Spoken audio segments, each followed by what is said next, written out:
List जारी हो गई है। गृह मंत्रालय ने 40 सवालों की लिस्ट जारी की है। आजादी के बाद पहली बार जाति से जुड़े आंकड़े इसमें जुटाए जाएंगे।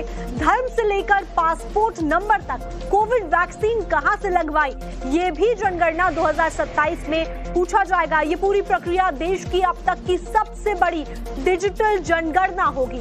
इस बार जनगणना का दायरा पहले की तुलना में काफी ज्यादा व्यापक रखा गया है, इसीलिए इसमें आधार नंबर की जानकारी भी होगी, वोटर आईडी होगी, मोबाइल नंबर होगा, बैंक खातों की संख्या होगी और कोविड-19 टीकाकरण से जुड़ी जानकारी भी उपलब्ध होने पर यहां दर्ज की जाएगी। यानी कि सारी जानकारी एक शख्स से जुड़ी हुई सब कुछ इसमें दी जाएंगी। 40 सवालों की लिस्ट जारी की गई है, उन सभी के जवाब देने होंगे। हमारे साथ में हमारे संवाददाता गौरव श्रीवास्तव भी जुड़े हुए हैं। गौरव, 40 सवालों के जवाब देने होंगे, क्या क्या डिटेल्स और सामने आ रही है? बिल्कुल, देखिए इस वक्त अगर हम जनगणना की बात करें तो इसका पहला चरण चल रहा है और पहले चरण के तहत मकानों की सूची और आवास जनगणना जो है वो अप्रैल से सितंबर 2026 के बीच होगी। इसके बाद जो जनगणना है यानी कि जनसंख्या जनगणना वो फरवरी 2027 से शुरू होगी। ऐसे में उसके लिए बाकायदा एक 40 सवालों की सूची जो है वो शामिल की गई है और ये 40 सवाल अपने आप में बहुत महत्वपूर्ण है। सबसे बड़ा महत्वपूर्ण है जातीय जनगणना, यानी कि हर व्यक्ति के परिवार की जानकारी के साथ जो है उसकी जाति भी लिखी जाएगी और विपक्ष लगातार मांग करता रहा कि जातीय जनगणना की जाए ताकि इससे पता लग सके कि जितनी आबादी जिस जाति के हिसाब से उसे अपना हक मिल रहा है या नहीं। ऐसे में उन 40 सवालों की सूची में जातीय जनगणना है।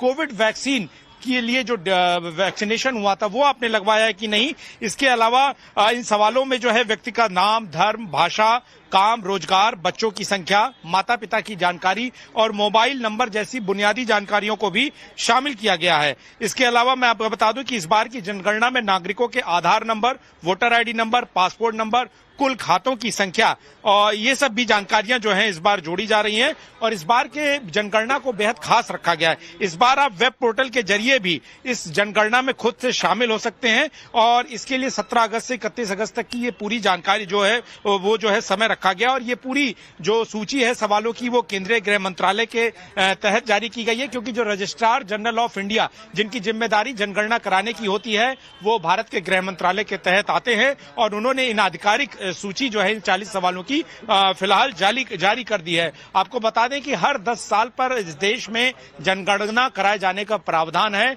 जो जनगणना थी वो 2021 तक होनी थी, 2000 हर 10 साल में चूंकि होती है, 2011 में भी थी। ऐसे में चूंकि कोरोना का वक्त था और ऐसे में ये पूरी जनगणना देर हुई थी, तो जो जनगणना का आंकड़ा है जो हर 10 साल पे आना चाहिए वो अब जाकर 2027 के आखिरी तक आ पाएगा। लेकिन जो जानकारियां हैं, जो 40 सवाल है वो बहुत विस्तृत हैं और ऐसे में यहां पर देश के नागरिकों की संख्या ही नहीं बल्कि उनके परिवार से जुड़ी हुई और उनकी तमाम जानकारियां की जो डेटा है वो सामने आएगा और वो नागरिकों का जो प्रोफाइल तय होगा, यानी कि जातीय आधार पर उनके पास किस तरीके का संसाधन है, वो किस तरह के क्षेत्र में रहते हैं। इससे सरकार को इन आंकड़ों से बेहद मदद मिलती है कि वो आगे के जो विकास के कार्यक्रम हो, विकास की योजनाएं हो, आगे की पॉलिसीज में इससे बहुत ज्यादा मदद मिल पाएगी, क्योंकि ये पूरा डिजिटल डेटाबेस होगा हर आदमी का। बहुत बहुत शुक्रिया इस पूरी जानकारी के लिए। गृह मंत्रालय के तहत जारी की गई है, क्योंकि जो रजिस्ट्रार जनरल ऑफ इंडिया जिनकी जिम्मेदारी जनगणना कराने की होती है वो भारत के गृह मंत्रालय के तहत आते हैं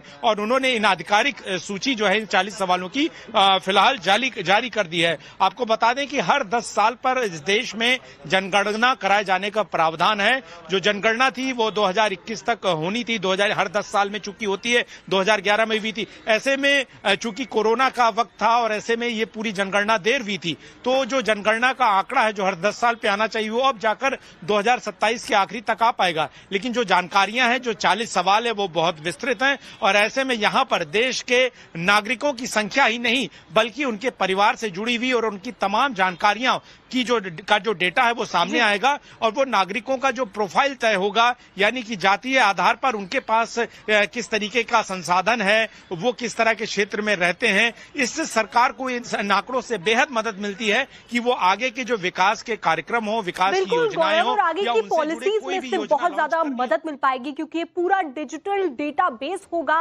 हर आदमी का। बहुत बहुत शुक्रिया इस पूरी जानकारी के लिए।